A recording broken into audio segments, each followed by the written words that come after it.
రాక్షసులు నరమాంసాన్ని భక్షించే వారిని కథల్లో చదువుతుంటాం. The Wrong Turner, King Kong, Yuganikokkadu వంటి సినిమాల్లో ఆటవిక తెగలకు చెందినవారు మనుషులను చంపి తినే సన్నివేశాలను చూస్తే వణికిపోవలసిందే.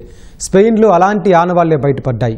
నియోలిథిక్ కాలం నాటి నరమాంస భక్షణకు సంబంధించిన గుర్తులు కనిపించాయి. మానవుల మెదడు, ఇతర అవయవాలను సాటి మనుషులే తిన్నారని ఆ ఎముకలపై పడ్డ దంతాల గుర్తులు చెబుతున్నాయి.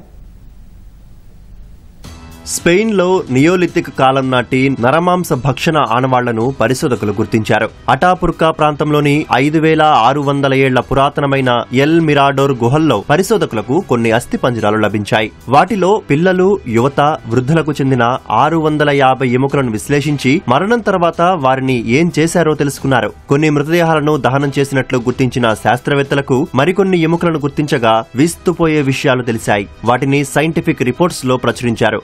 సుమారు 69 మానవ ఎముకల్లో వధించిన గుర్తులున్నాయి. అంటే పదునైన ఆయుధాలతో ముక్కలు చేయడం, కొయ్యడం, చర్మం, మాంసాలను వేరు చేసిన ఆనవాళ్లు కనిపించాయి.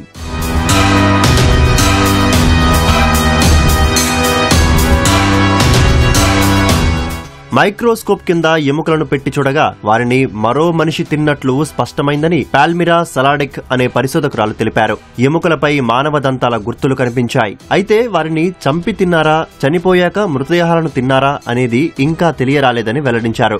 మాంసపు ముక్కలను ఉడికించడం, మెదడు, ఎముక మజ్జ, వేళ్లు, కాళ్లు, పక్కటెముకలను భక్షించినట్లు తమకు లభించిన గుర్తులను బట్టి తెలిసిందన్నారు. ఇబీరియన్ ద్వీపకల్పంలో గతంలోనూ నరమాంసాన్ని భక్షించేవారని ఆధారాలు లభించినట్లు పరిశోధకులు తెలిపారు.